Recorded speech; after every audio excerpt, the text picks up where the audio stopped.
Hey everyone, this is Sunny Justice with It's a Criming Shame. In this video, we're going to talk about the big flippin' liar named Carlee Russell. This will be called the Despicable Me Cheese It edition, I suppose.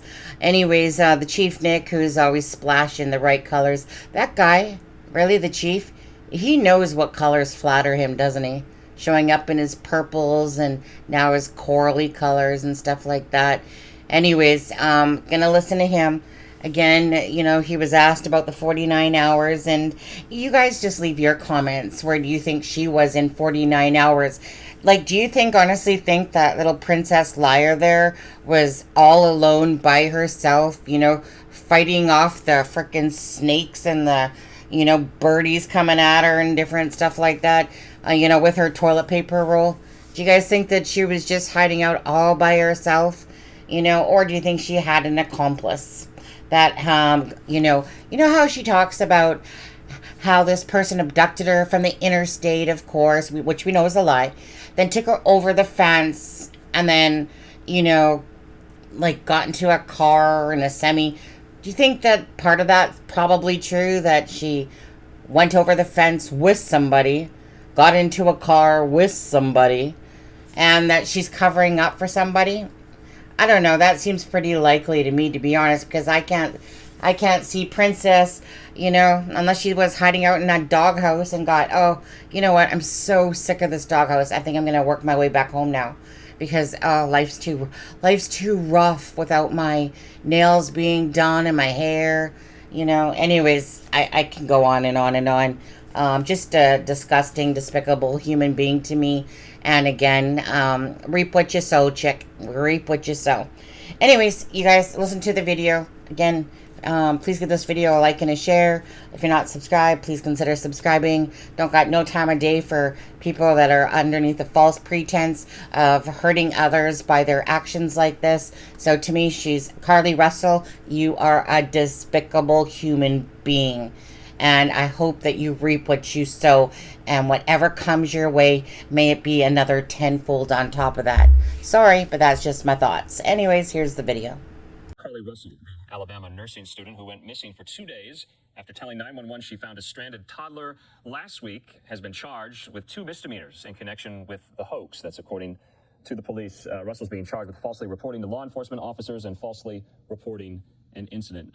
Earlier today, I spoke with the Hoover, Alabama police chief. His name, Nick Derzis. He answered a lot of my questions about where the investigation goes from here, what Carlee Russell has said in the interim since being charged, whether or not more charges are coming, and what he thought of the overall case, whether or not it took away resources from his department to seek out suspects in other crimes, including missing persons cases as well. Here's our conversation. You've been in law enforcement for a really long time. Have you seen a case where someone fakes their own disappearance that has gotten so much national attention in your long career? I have not only incidents that started locally, that went nationally, and then went internationally, and I'm not really sure why it garnered so much captivity, and possibly because of maybe the baby on the interstate. I really haven't been able to figure it out, to be honest. I just wanted to ask as well if you're any closer, your team of investigators in figuring out the why in all of this. Are you any closer in figuring out, the motivations behind why Russell, might have led everyone on this story? Yeah, we've got so many investigators that have been working, but we really, until we know factually the actual reason, and there's a couple of things that we'd love to know. Factually, we don't know where she was for the 49 hours of disappearance, and I don't know the end game. Don't know exactly what was the end game. And to me, the issue for her, when we talk about the end game, what happens if the police are close and actually get to her before she's able to make that second call and leave the interstate before we arrive? If we arrive prior to that, what happens then? Where's the baby? So there's just so many questions that I'd love to get answered by her. And if she doesn't answer them, I can assure you that our investigators are still trying to figure it out. Hopefully, we can figure it out ourselves. So still at this point, we don't know where Carlee Russell was for that 49 hours. You don't have any indications of that? No, again, it's all speculation, and we just want to deal in facts. Okay. I wanted to ask as well, in your gut, what were the kind of first indications where this was a missing persons investigation that then transitioned into an investigation to someone who made, false reports to law enforcement? What was that hinge moment in the investigation for you and your investigators? No, for me, I've been here a long time, doing police work for a long time, and the initial phone call that I got at the house to tell me exactly what happened that particular night on July the 13th was surprised, and they talked about the baby on the interstate. She was talking to 911, then she disconnected from 911 and called a relative that was talking, and then all of a sudden, they hear kind of a scream. Police get up there, and she's no longer there. My first question, of course, was how many of the calls that we have that saw the baby, and they said none. So that kind of raised a little hair on the back of my neck for a few seconds there. But I've learned after many years of law enforcement that until you have the facts, we can have thoughts that maybe this isn't, but until you know factually that it's not, you work like it is, and of course we did. And of course we had the Secret Service was able to extract some of the data from her telephone. That certainly helped us. And then I think there was some video on the interstate that following day where we were able to determine that the time that she was talking to 911, that toddler would have had to walk 600 yards. And being a football fan, we compared that to 6 football fields. And I think the toddler can walk six football fields without stopping, without getting in the roadway.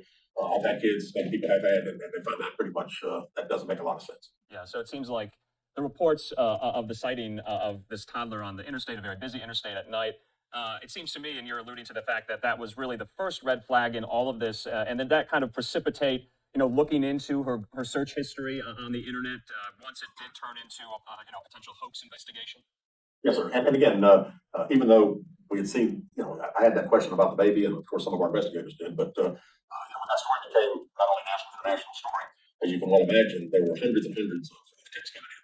And, under circumstances that we don't know factually that this didn't happen, we're running down hundreds and hundreds of tips. We're making phone calls all over the country talking to people. And you have to, obviously, because you just never know that one tip, that one thing that may sound crazy to you, get on the telephone, and it could be that little lead that we were looking for. So until we really saw, the interstate video, and then, of course, some soldiers that showed mine from her place of business, and then from her telephone, that pretty much sealed the deal that the possibilities of this being around really slim. Yeah, your force expended so many resources in looking for Carlee Russell at the time over the course of that 49 hours. Did that take away from current outstanding missing persons reports there in your jurisdiction or your district that you couldn't focus on because you had to focus on finding Carlee Russell? I'm very fortunate that during those 49 hours that there really wasn't any significant case that we had to come to aboard at that time. So again, we had some cases that we certainly could have been working on, and we didn't, but there wasn't anything that was so significant, anything like this. I just wanted to get your thoughts as well. Once Carlee did return home to her parents there, we don't really know a lot of the information about what transpired or what was said. It's kind of all secondhand from, her parents, and they didn't really want to go into it. They've been interviewed countless times. When your officers responded, though, once they got word she was safe, can you offer or divulge any information that was said, the questions they might have asked Carlee Russell, right at the get-go in that first interview? Because we have very little daylight into that kind of reunion. Right. Well, the investigators were able to go to the hospital and meet with her for a very short period of time to talk to her.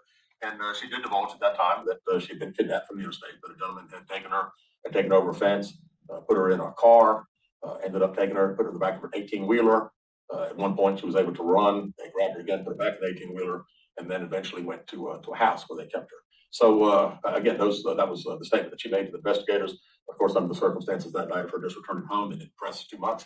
And then, of course, we thought we'd have an opportunity, hopefully soon thereafter, to interview. And as we may know, under horrific type cases, generally the victim wants to meet with the police because they want to get that perpetrator and put them where they belong, right? So it was a little unusual, too, that after that initial a few minutes of getting that account, that we were kind of stonewalled and get an opportunity to talk with her again. Yeah. That's so true because, in your words in your press conferences, you indicated that she was somewhat uncooperative after that first initial interview the night she returned. Is that what precipitated those charges, those 2 misdemeanors, do you think, in your view? No, we would have, we were going to charge under the circumstances. We charged exactly under Alabama law what we could charge, and they happened to be misdemeanors. And made a statement at that press conference that I didn't feel like that misdemeanor was really proper. In Alabama, you could go out and steal up $500 worth of merchandise, shoplifting, and it's the same charge. So I'm hoping that I've already had several calls from legislators after our conversation that I think there should be some sort of enhancement. That when you start talking about a kidnapping that's occurred to you, or maybe another violent type crime, there could be some sort of enhancement to make that punishable more than a year, which would be effective. Are you optimistic, or are you anticipating that enhancement will occur very, very soon to raise those charges to the felony level? Do you think that's going to happen? I certainly hope so. I'm doing the best I can. I've talked to several legislators. I'm talking to the Speaker of the House in Alabama, and I think right now have a lot of support for that. So hopefully when the session starts, that'll be something that we're certainly going to try to push. Do you think her parents knew that this was all a hoax? Because, obviously in some interviews, they seemed so worried and so relieved that she was found safe. Do they think, or do you think rather, that they had any inkling that this might not have been above board? No, met with the parents. They're very nice people. Talked with them, and of course, met with them. Very upset as any parent would be if their child's missing. But I don't think so. I think parents try to believe what their kids tell them, and even with some of the information that we initially gave them, I thought that might maybe spur something different. But they keep me that was accurate, and after that, we decided that it was probably time to come out and show the facts that we had. Because my concern was we're a city of almost 100,000 people, and I didn't want our campus here and surrounding communities to think that we had a potential kidnapper running loose and the police aren't doing anything about it. Yeah. Did you get a chance to see her mugshot when she was initially booked? She was very cooperative in that, and then a lot of people have kind of harped on the fact that she's smiling in this mugshot. Did you see the mugshot? What do you make of that? That she's smiling? I've seen a lot of mugshots over the years, and I've seen some that look bad, some look happy. So I really didn't think much of it, to be honest.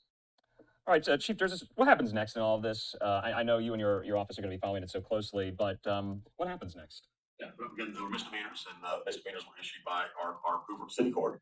The Attorney General's office is going to do the prosecution. So right now, our investigators have been meeting with lawyers from the Attorney General's office, talking about their case files and everything that's been done.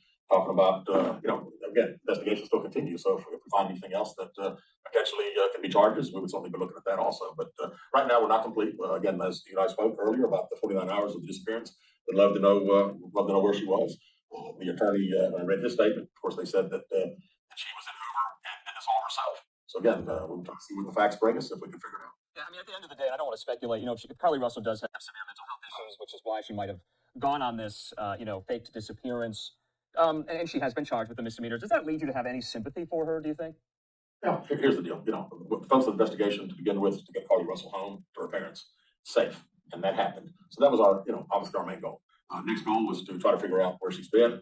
We have not figured that out. Next focus was to charge her with crime, and there are consequences for actions, and there needs to be consequences here. Again, the consequences that she faces, unfortunately, right now is all you can face in Alabama. So again, I'm happy where we are. I'm happy that she returned home safe, and again, we'll let the criminal justice system play out. All right, Chief Nick Derzis there in Hoover, Alabama. We appreciate your time. Thanks so much. Thank you for having me, sir. All right, hope you found that informative there. Chief Derzis in Hoover, Alabama, saying still he and his investigators don't know where Carlee Russell was for those 49 hours. Russell's attorney says she was in Hoover, Alabama, but that's about it. You also heard there from Chief Derzis saying that he hopes that these charges, these misdemeanors filed against Russell, can be somewhat enhanced to felonies eventually. That's a task for the Alabama state legislature. So remember, each charge that she received carries a bond of $1,000. It's punishable by up to a year in jail and up to a $6,000 fine. Russell was later released from jail after posting bond. So we'll stay on top of this story here on Live Now from Fox.